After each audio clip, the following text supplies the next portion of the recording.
I had always believed that a garden was more than just soil, seeds, and the bending of one's back beneath the sun. To me, a garden was a sanctuary, a piece of earth where chaos softened into order, where color blossomed from patience, and where the simple act of nurturing plants reminded us that life responds best to care rather than force. My property wasn't extravagant by any means. It was a modest, single-family home in a suburban neighborhood, tucked between identical beige houses with manicured lawns that all looked like they had been designed by the same tired architect. What set my home apart wasn't the size or the facade. It was the garden I had carefully built in my backyard and along the front, a vibrant, breathing space that had taken me nearly 10 years to cultivate. The garden had grown into something of a local attraction. Rows of heirloom tomatoes, sprawling cucumber vines, berry bushes tucked against the fence, lavender swaying in the wind, and patches of wildflowers where butterflies seemed to dance in endless choreography. Neighbors often stopped to chat, sometimes asking for seeds or clippings, sometimes bringing their children to see the bright blooms. Even the elderly widow 2 doors down, who rarely left her house, came by once a week to sit on my bench and smell the jasmine I had planted. It was my labor of love, my therapy, and my pride. But, as with every peaceful corner of life, there always seems to be someone who can't stand to see joy flourish if they're not the one controlling it. In my neighborhood, that someone was Karen. And not just any Karen, the HOA Karen. The kind of person who strutted around as if the streets had been paved for her alone, as if the bylaws of the homeowners association were not mere guidelines, for community upkeep but weapons forged for her personal crusades. Karen wasn't the president of the HOA, but she might as well have been. Her voice dominated meetings, her complaints filled inboxes, and her sharp, cutting smile made people nod along just to avoid becoming her next target. Where most saw community rules as flexible, she wielded them with a zealot's passion, interpreting them in whatever way best suited her grudges. For years, she had made it clear that she didn't like my garden. At first, her objections were passive-aggressive. Comments about how lawns were meant to be grass, not jungles, or how a uniform community is a beautiful community. Then it escalated into official complaints. Notices about the height of my sunflowers, warnings about non-approved structures when I built a small trellis, even attempts to fine me for having bees visit the blossoms as if I had control over nature itself. Each time I countered with city ordinances and state laws that not only permitted but encouraged pollinator-friendly gardening and personal food production. Each time she seethed when her threats dissolved into nothing. By the summer of last year, I thought she had finally grown tired of losing her battles with me. My garden had become too well known, too admired, even covered once in the local paper for promoting sustainable living. Surely, I thought, she had realized her obsession with controlling my yard only made her look petty. But I underestimated the depth of her spite. When August rolled around, I left town for 2 weeks to visit my sister. She lived several states, away, and we hadn't seen each other in years. It was meant to be a time of reconnection, laughter, and rest. Before leaving, I prepared my garden meticulously, setting up an irrigation system and asking my neighbor, the widow who adored sitting among the flowers, to keep an eye out. She promised she would water the pots near the porch and let me know if anything seemed wrong. I left with peace in my heart, believing my sanctuary would be waiting for me when I returned. I couldn't have been more wrong. The day I came back is burned into my memory like a scar. My car rolled into the driveway, the late summer sun glinting off the windshield, and I immediately felt something was wrong. Where once a riot of colors had greeted me, daisies, marigolds, zinnias bursting along the path, there was only barren earth. The wildflowers were gone. The lavender hedges had been hacked down to stubs. My vegetable beds, which had been lush with growth when I left, were ripped out, the soil flattened and scraped as if someone had taken a blade across the earth itself. My trellises lay broken in a heap near the fence. The jasmine vines had been cut clean at the base, their severed limbs drying in the heat. The bench where Mrs. Thompson, the widow, used to sit was overturned, its legs cracked. It was as though someone had declared war on beauty itself and left nothing but devastation behind. My heart stopped. I stumbled out of the car, barely able to breathe, my hands trembling as I touched the remains of my work. The soil was fresh. It hadn't been more than a few days. Whoever had done this had waited until my absence to strike. Then I saw it, an official-looking notice taped to my door, stamped with the HOA logo. The paper trembled in my hands as I read, "Unauthorized garden installations in violation of HOA Uniform Landscaping Guidelines have been removed in accordance with association authority." At the bottom, scrawled in the unmistakable looping, cursive of Karen, was a note. "This community deserves order, not weeds. You're welcome." It felt like a punch to the gut. Not only had she destroyed something I had poured my soul into, she had dared to sign it with smug triumph. I remember sinking onto the porch steps, clutching the paper, my chest tight with a grief that felt almost physical. My garden wasn't just plants. It was years of work, therapy through difficult times, a refuge from stress, a bond with neighbors. To see it destroyed by the hands of someone drunk on control was unbearable. Mrs. Thompson came out from her house across the street, her face pale with guilt and fear. "I tried," she whispered, her voice shaking. "I tried to stop them. But they came with trucks, men in uniforms, and papers. They said it was authorized. Karen stood there the whole time, arms crossed, watching them tear everything out. I called the city, but they said it was an HOA issue. I'm so sorry I couldn't do anything." The rage that boiled inside me at that moment was like nothing I'd ever felt before. Karen had crossed a line that couldn't be uncrossed. She hadn't just meddled, she had obliterated something precious, something protected. Because I knew deep down that what she had done wasn't just cruel, it was illegal. State law protected residential gardens, especially those intended for personal food growth and pollinators. HOA rules could never supersede state statutes. She had made a critical mistake, one that would come back to haunt her. But standing there, in the ruins of my sanctuary, I didn't yet know just how sweet that justice would be, or how terrified Karen would become when the weight of the law crashed down on her. When the initial storm of grief finally gave way to the simmering burn of determination, I knew I couldn't just sweep up the wreckage and move on. Karen hadn't just cut flowers or pulled weeds. She had erased years of work, stolen something, irreplaceable, and tried to stamp her authority over a piece of earth that was legally mine.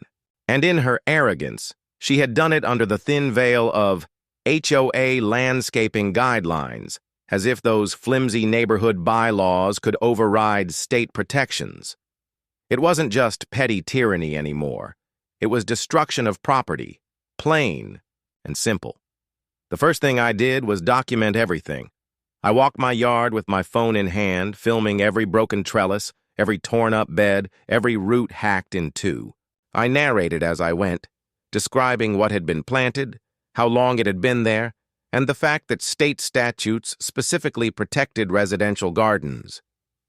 I dug out old photos, too, pictures of my tomato harvests, of the wildflowers in bloom, of neighbors sitting on my bench with their kids.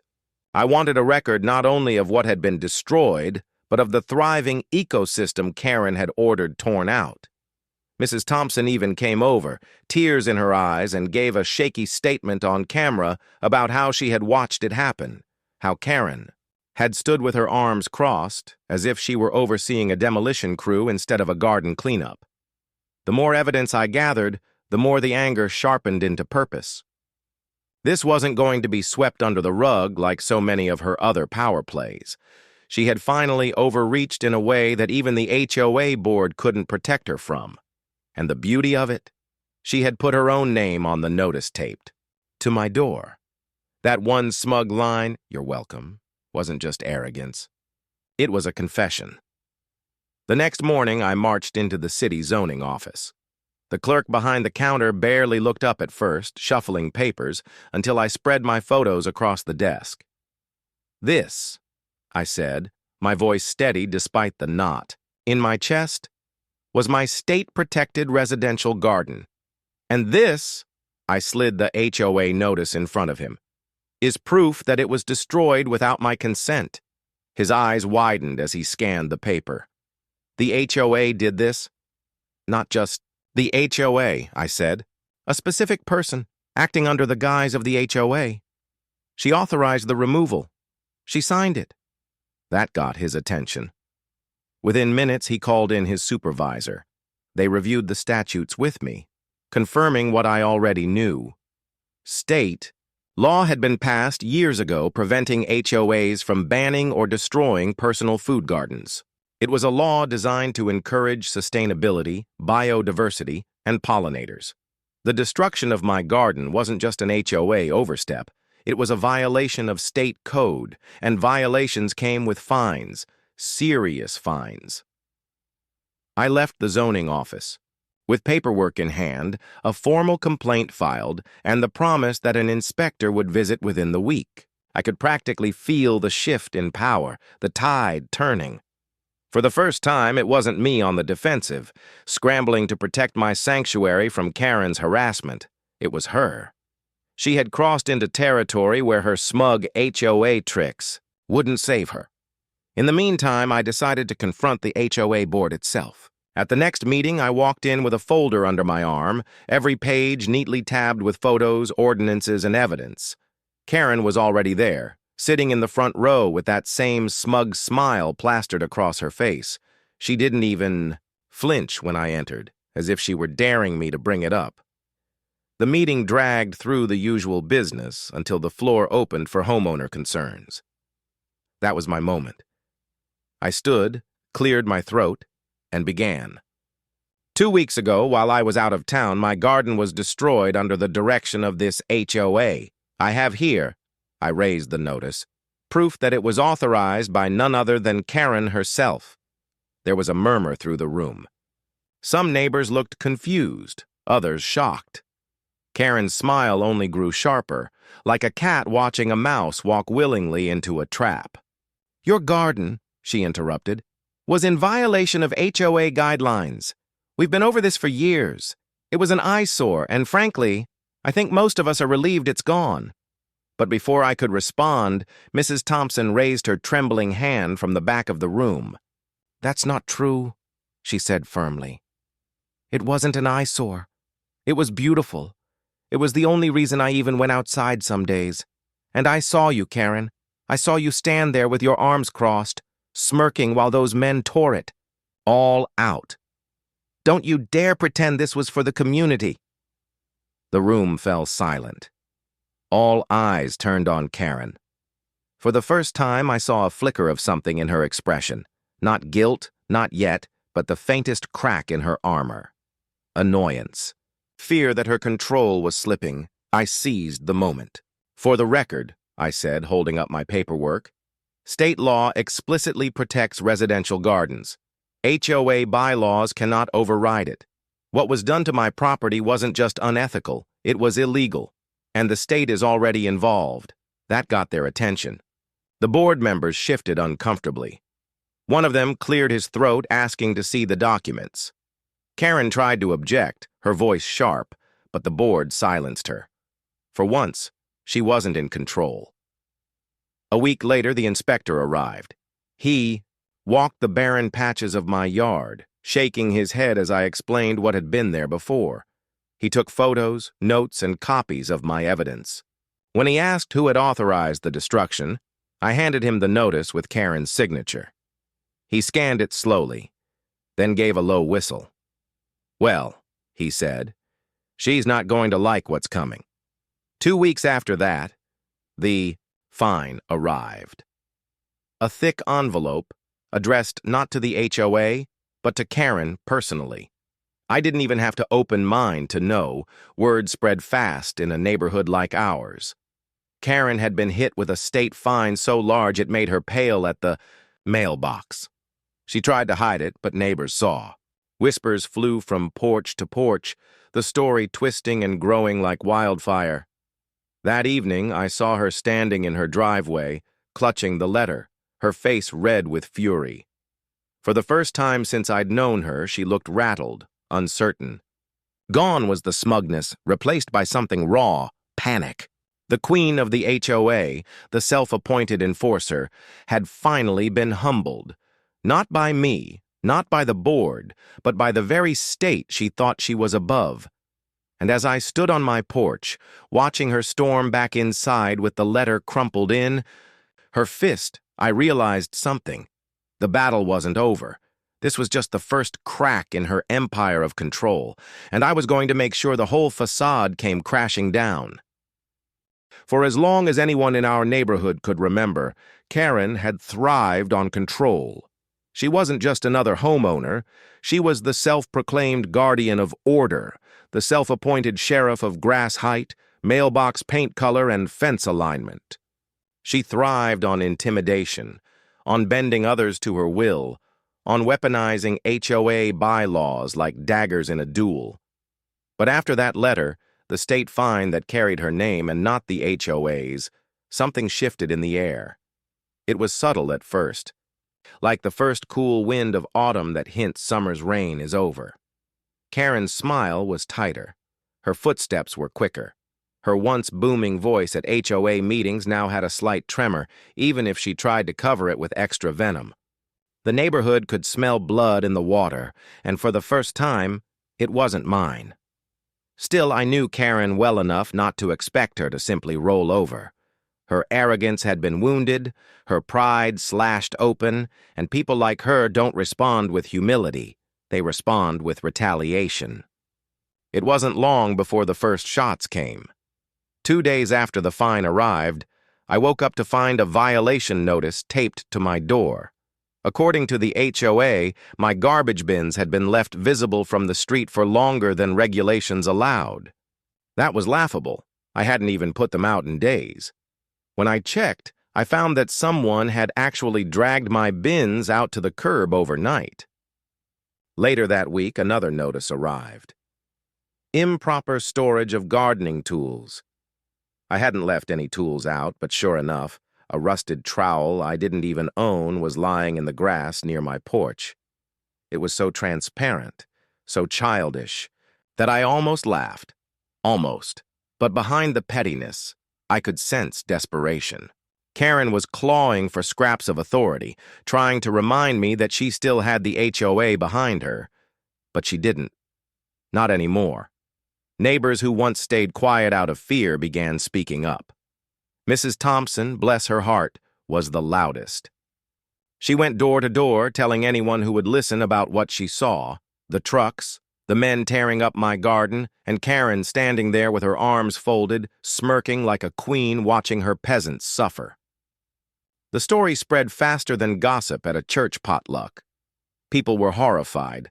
Some had admired my garden but never realized how much Karen loathed it. Others had their own simmering grievances with her. Fines over paint colors, warnings about lawn ornaments, nasty emails about community standards. My ordeal had become the spark that ignited years of silent resentment. By the time the next HOA meeting rolled around, the atmosphere had shifted entirely. I didn't even need to bring my folder of evidence this time. The neighborhood had already taken sides. And for once, the majority wasn't in Karen's corner. She tried, of course. She stood at the front of the room, her voice pitched high as she railed about maintaining property values and preserving community standards. She waved copies of violation notices like a general holding battle flags. But the murmurs in the room weren't supportive. They were skeptical, angry, even mocking. When Mrs. Thompson stood up, her cane tapping the floor with each step, and declared in a trembling but firm voice that Karen had turned our neighborhood into her personal kingdom, the room erupted in applause. I'll never forget the look on Karen's face that night. Her lips pulled into a smile, but her eyes betrayed her. Wide, frantic, cornered. She wasn't used to losing the room. She wasn't used to being challenged. And she certainly wasn't used to neighbors cheering for the very people she was trying to punish. Her retaliation grew meaner after that. She stopped smiling altogether when she saw me outside. Instead, she scowled, muttering under her breath. One morning, I found tire tracks across the edge of my lawn, the soil gouged as if someone had deliberately swerved onto it. Another time, I came home to find a smear of something rancid, rotten eggs maybe, splattered across my front steps. It was juvenile, beneath the dignity of any adult, but exactly the kind of thing I'd expect from someone whose power was slipping away. What Karen didn't know was that every one of these little stunts only strengthened my case. I began documenting again, keeping meticulous records, even setting up cameras near the front porch. If she wanted to escalate, I was more than ready. And the irony? The more she lashed out, the more the neighbors saw her for what she really was. Not a protector of order, but a bully exposed and desperate. The state inspector returned one afternoon to follow up on his report. He smiled when he saw the improvements I had begun making, new seedlings sprouting in carefully prepared beds, neighbors helping me replant what had been lost. "You're not letting this stop you, huh?" he asked. "Not a chance," I said. "If anything, it's motivation." He nodded, scribbling in his notes. "Good, because I'll be honest with you, Karen's not done. People like her never stop until someone stops them. But she's got eyes on her now, from higher up, and if she pushes further, she's only digging her own grave." He was right. Karen didn't realize it yet, but she was no longer waging a war against me alone. She was waging a war against the law itself, and with every misstep, every petty act of retaliation, she was tightening the noose around her own neck. The breaking point came a week later.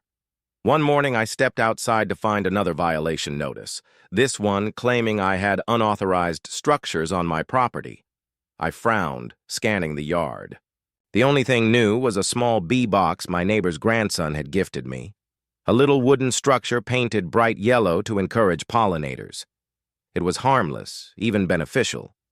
Yet here it was, listed as a violation. Karen was grasping at straws. I carried the notice straight to the HOA board president.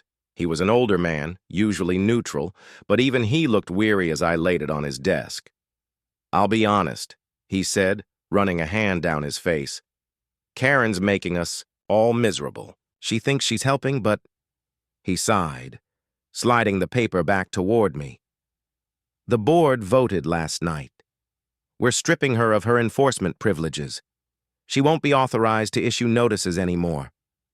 The satisfaction that surged through me in that moment was indescribable. For years, Karen had wielded HOA rules like weapons, cutting down anyone who dared step out of line. Now the sword had been taken from her hands. When word spread, the neighborhood celebrated quietly but unmistakably. People smiled at me in passing, offered cuttings from their own gardens, even volunteered to help rebuild what Karen had destroyed. Karen, meanwhile, sulked in her driveway, glaring at anyone who so much as looked her way. The fine had humbled her, the board had restrained her, and the community she once ruled with fear was slipping from her grasp.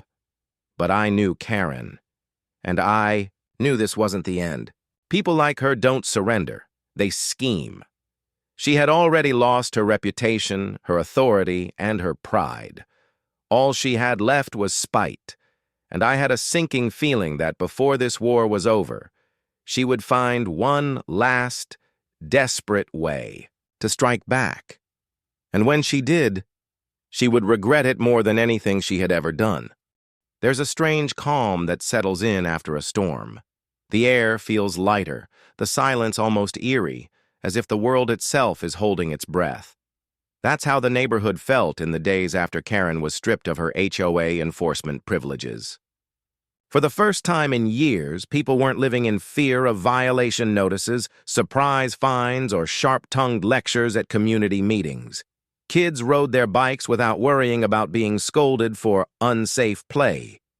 Neighbors left flower pots on their porches without fear of being told they didn't match community standards. Even the air seemed different, freer. But beneath that calm, I knew better. Karen wasn't finished. Not yet. She had lost her fine. She had lost her grip on the board. She had lost her reputation. But people like Karen don't accept loss. They stew in it, let it fester until their bitterness spills over into something reckless. And when Karen finally snapped, she made a mistake so catastrophic it would shatter whatever scraps of authority she thought she still held. It started late one night. I was dozing off in the living room when a noise jolted me awake. At first, I thought it was just the wind rattling something outside. But then I heard it again. Metal against wood, deliberate and sharp. My pulse quickened. I moved quietly to the window and peered out. And there she was, Karen. In the dead of night, flashlight clenched between her teeth, she was hunched over the corner of my yard with a pair of shears. I could barely believe what I was seeing. She was hacking at the saplings I had just replanted, cutting them at the base with vicious snaps. Each cut was like a little victory for her, her jaw clenched, her face twisted with fury. And she wasn't alone. A large trash bag lay beside her, already filled with what looked like seedlings and cut branches. I felt my stomach drop, then tighten into resolve. This was it, her final act of desperation. But what she didn't know was that I had anticipated something like this. The cameras I had installed weeks earlier blinked silently from the eaves of my house, recording every slash of her shears, every yank of her gloved hands. I didn't confront her, not yet. I let her dig her own grave. I called the non-emergency police line, my voice calm but firm as I explained the situation. "She's trespassing," I said. "She's vandalizing my property, and I have her on video." By the time the squad car rolled up, Karen had moved deeper into the yard, so engrossed in her destruction that she didn't notice the flashing lights until they bathed her in red and blue. The sight was almost surreal. Karen, the self-styled queen of the HOA, standing in my yard at midnight, clutching a pair of shears like a burglar caught mid-heist. When the officers stepped out, she tried to spin her usual story, her words tumbling out in a frantic rush. "I'm on the board! This is HOA property! These plants are violations!" she shouted, her voice cracking as the officers held up their hands. But they weren't buying it. One of them asked for her identification, while the other took a look at my video feed, which I had pulled up on my phone. The footage was crystal clear. Karen trespassing, vandalizing, stealing. The officers exchanged a glance, then turned back to her. "Ma'am," one said flatly, "this is private property. State law protects residential gardens. You're under arrest for trespassing and destruction of property." Her face went pale. She dropped the shears, stammering, trying to protest. "You don't understand. I was enforcing. This is community." But her words faltered when they placed the cuffs on her wrists.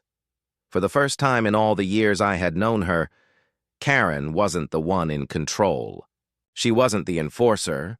She wasn't the queen. She was just another person who thought she was above the law, now being walked to the back of a police cruiser while the entire neighborhood, roused by the flashing lights, stood in their driveways watching. The whispers spread faster than wildfire. Phones lit up. Neighbors huddled in small groups, their shock quickly turning into satisfaction. For years, Karen had ruled through fear. Now she was humiliated in front of the very people she had once lorded over. I could see it in their faces, the quiet justice of seeing the mighty fall. The following week was a blur of hearings, reports, and fallout. The police charges alone were serious enough, but when the state got wind of her repeated violations and retaliations against me, the fines doubled, then tripled. Her name was now on record not only as a violator of state statutes, but as a repeat offender. The HOA board, desperate to distance themselves, voted unanimously to remove her entirely. She wasn't just stripped of enforcement power anymore, she was expelled from the board altogether. And the garden? That became the ultimate symbol of her downfall. With the help of my neighbors, I rebuilt it bigger and better. Families came out on weekends to plant flowers. Kids painted stones to line the walkways. Mrs. Thompson brought her chair and sat proudly in the middle of it, declaring it the heart of the neighborhood. What had once been my private sanctuary became a shared victory, a reminder that beauty thrives where control fails. Karen, meanwhile, vanished from sight. Rumor had it she tried to sell her house, but between the fines and her shattered reputation, no buyers were willing to take on the baggage. Her empire had crumbled, her crown stolen by her own arrogance, and all she had left was the wreckage she had created with her own hands. One evening, as the sun dipped low and my new garden glowed with colors even richer than before, I sat on the bench and breathed deeply. The jasmine had begun to climb again, its fragrance filling the air. Butterflies flitted through the wildflowers and the tomatoes glistened with dew. Peace had returned. Not the fragile peace of silence under tyranny, but the strong, lasting peace of justice served and community united. And I realized then that Karen's greatest mistake wasn't destroying my garden. It was forgetting that roots run deeper than control, that beauty can't be dictated, and that when people stand together against pettiness and cruelty, even the fiercest tyrant will wither. Karen had panicked when the fine first arrived. But it was nothing compared to the panic that consumed her when the state, the law, and the very neighbors she had ruled finally turned against her. She thought she could prune away what she didn't. Like, cut it down, tear it out, but all she did was water the seeds of her own downfall. And in the end, it was her empire, not my garden, that never grew back.